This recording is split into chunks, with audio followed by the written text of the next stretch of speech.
Yo, di ko alam kung saan ako mag-uumpisa. Di nga rin tutugma sa sinusulat ko dito sa video na to. Pero ang mahalaga ma-express natin yung yung ating emosyon. Hanggang ngayon, di ko alam ano ginagawa ko.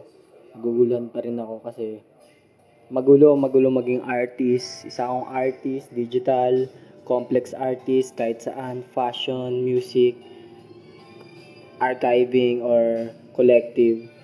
Kaya na bahala mong husga pero Lord, thank you sa lahat. Sobrang hirap maging artist dahil sobrang hirap maging disiplina dahil nakapbase lang kami sa aming mga mood tsaka sa vibe. Pero pinapractice ko pa rin yung ang discipline and vibe. Nagsasabay ko pero mas mahirap. Nag-aaral ako sa internet at sa physical at sa trabaho. Maraming salamat. Lord, thank you.